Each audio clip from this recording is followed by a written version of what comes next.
Hey everyone, welcome back to a new video. Today's video I'm very excited to share. I am going to show you how I made these notepads. This one is a shopping list. It has a little duck holding groceries and I have a magnet to pair with it. It is so cute. And then the other one is like a to-do, reminder, goals, etc. Whatever you want. So that's why I left it white at the top so you can fill in yourself. Here are the materials I'm going to be using. Regular printer paper. The other one is Mod Podge to seal at the top, and then the binder clips to hold the notepad together while I glue it.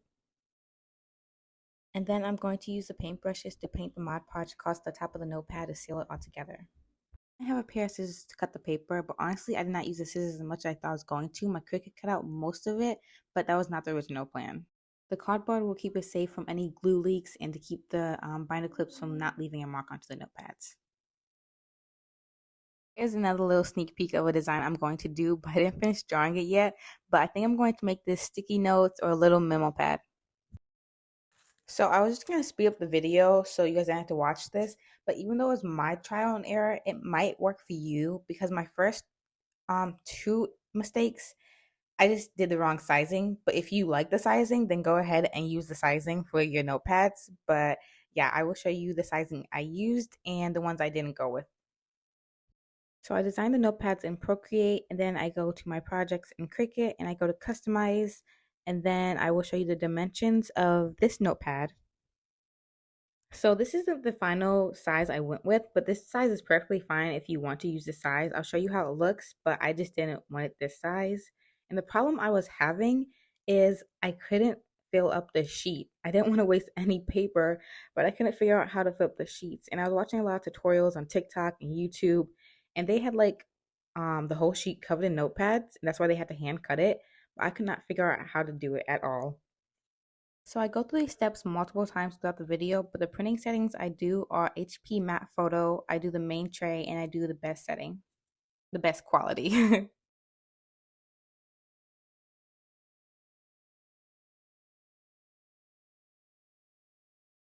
So if you like this size, this is 3.5 by 5.5 inches, and you want the Cricut to cut it out by itself, there's only two that you can fit on the page.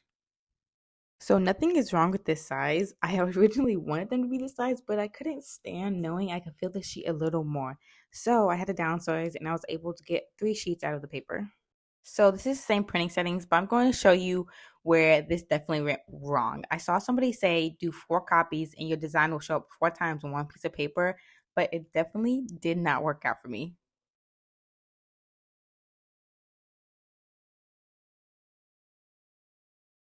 So automatically when I saw this print out, I was like, OMG, what the heck? No. What happened to the pink color? What happened to the lines? And why is it only printing out the heart? So after this fully printed out, this sheet of paper, I automatically canceled it, the rest of the sheets. Was this a fail? Yes. But you know what they say? Fail, fail, try again, something like that. But did I learn a lesson? Yes. Don't do 4 copies. Drum roll, please. Was that drum roll? No, I was just smacking the table. But 3 inches by 4 inches. They are up next. Let's see if they make the final cut. Do they? Do you want the spoiler? Spoiler alert. They do not make the final cut. But I was rooting for them because they filled up the entire page. But this 3 inches by 4 inches is a cute size. I might use it probably for my memo pads, like a smaller design. Are memo pads and notepads different? Like a memo pad's supposed to be smaller because I'm calling each size the same name. Do they have different names if they have different sizes? I am not sure. I don't think so. But yeah, let's press the fast forward button and I will show you the final design of how this 3 inches by 4 inches turned out. Looking back at this video, I think the camera might be lying to me because in person they look so tiny, but when I compare them to the 3.5 by 5.5 inches, it doesn't look like that much of a difference, but they are much smaller. I'm going to cut out all the sizes I use and compare them to all of them. So if you do find a size you like, you will know and you can write it down. But I do like this size a lot. It would just be for a different design because I want it for a shopping list. And personally, I want my shopping list to be um not so small, but like a big, medium, in the middle. So I have lots of space to write because my grocery list is usually pretty long.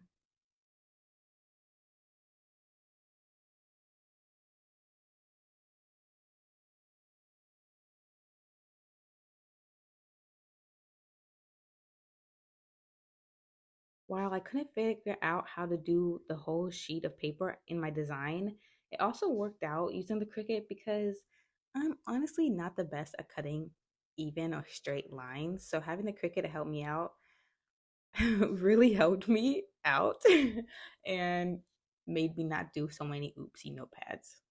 Did the Cricut make a few mistakes? Yes, but we forgave them because everyone makes mistakes. And I know I definitely would have made many mistakes if I had to cut out each individual piece of notepad by myself.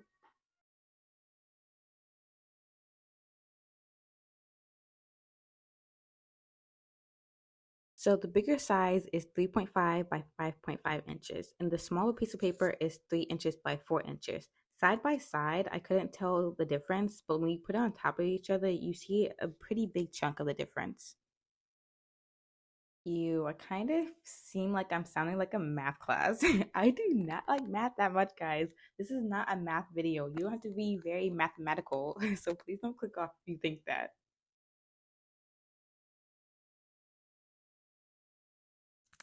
So I actually think this is the last sizing before I get to my final size. And once again, if you like these sizes, please use them. But I just wanted it to be a little bigger. And then you will see the dimensions of my final size shortly.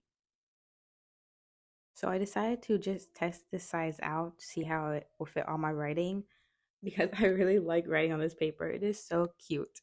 So for this no notepad, memo pad, notepad, you can use it for whatever you would like. That's why I left the white box at the top so you can fill it in if you want a to-do list, a reminders, goals, a shopping list. I originally was going to put shopping list, but I already had the duck shopping list, so I want to leave shopping list already just for that one.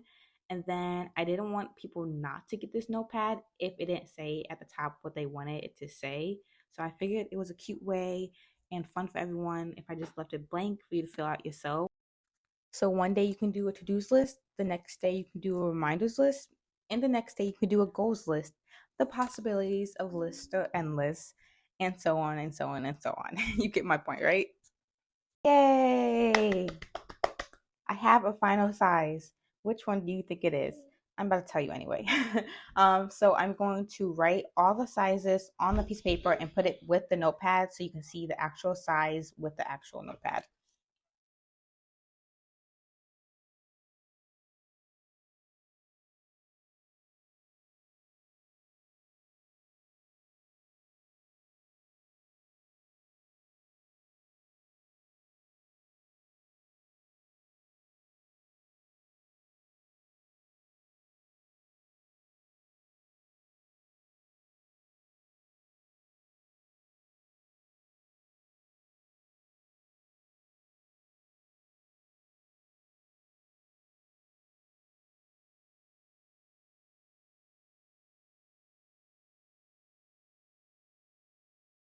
So these two sizes are my original size and the size that I went with. My original size is 3.5 by 5.5 inches, and the size I went with was 3 inches by 5.5 inches. So the size I went with is basically the same height, but it's just a bit thinner. Now, here I am just trying to imagine how the pages look when you look it up. So I'm just going to test it out real quick again because I want to see how it looks if I'm writing a shopping list. And sometimes when I'm writing my shopping list, I like to do sections of the store. So I'll like make lines of fours, like fruit, snacks, drinks, chips. And also when I'm making grocery lists, sometimes I like putting like water and then put like how much water I want, like 2 packs, or if I wanted 2 cases of eggs, I like doing that as well. So one of my main goals I had in mind when making a shopping list was to make sure it was roomy. So if you want to write extra on the side, if you do it want to just write what you needed and you want to write the quantity or the brand or whatever you would like to write on the side.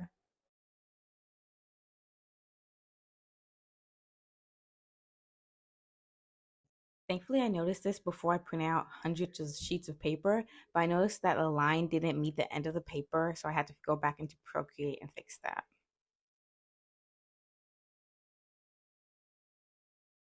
So now I'm in Procreate and I'm fixing the lines. I thought it was one or two lines, but it was actually quite a few lines I had to fix. So I'm glad I double checked all of that.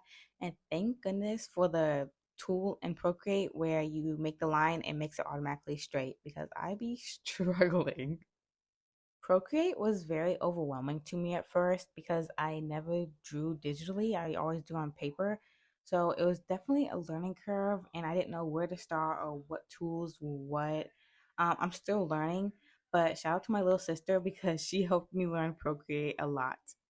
The designs I draw off my phone. I'm working to save up for a tablet, but for right now, I just have my phone. And honestly, I'm so used to my phone now, I'm kind of nervous moving to a bigger drawing screen. I'm also excited for that when that time comes because when I do want to draw bigger projects, it is harder to do it on a smaller screen. I also want to take this time to give you a gentle reminder. Please don't think you need expensive equipment or view compare yourself to other artists to make you start your journey. Because I remember watching social media, and social media could be helpful, but can also be very damaging.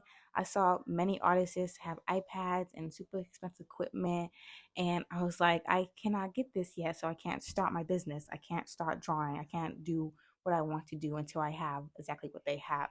And that was very damaging to my mental health and my business because it's not true. Just work with what you have, find the ways to work with what you have.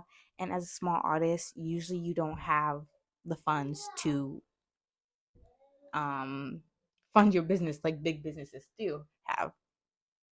And everybody's journey is different. You don't know how long it took or what paths they took to get to that point.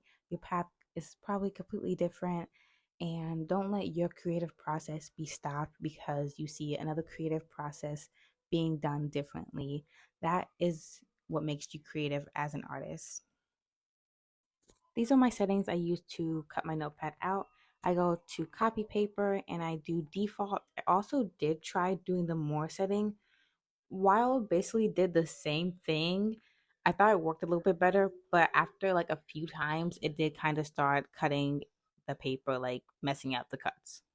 Great news is that the printer paper does not really get stuck to the mat at all. You might have to give it a slight tug at some parts in the middle, but usually you can just lift the notepad right off the mat, and that is great.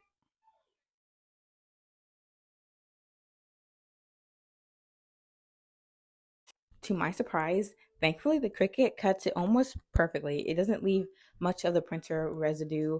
A few pieces of paper it does, I had to trim off myself, but that is completely fine. Now I was debating on if I want to put my brand name at the bottom, but I put it light and I put it at the very end, and I really do like how it looks, so I don't think it takes up too much space. So I think it's okay.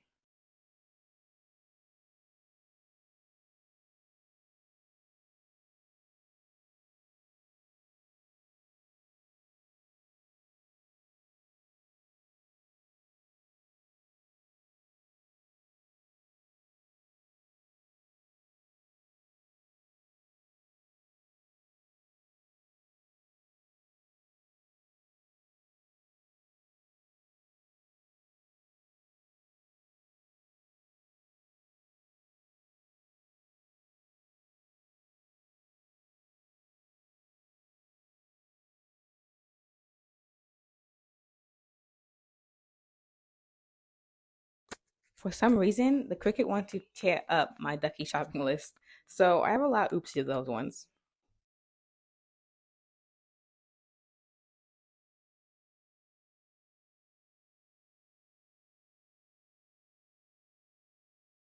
So this is the aftermath of all the paper. I also saved some strips of paper from this as well, and you'll see why I do it with that in the next video. Now, this is the end of the video, but this is only part one. Make sure you stay tuned and subscribe to see part two, where I glue the notepads together. Here you can see a brief look of how they look all together. I have about 30 sheets for each notepad as of right now. But yes, thank you for watching. Like and subscribe if you want to see part two, and I will be putting these notepads together in part two. Also, all these notepads will be in my shop in the future, but you just get to see all behind the scenes first.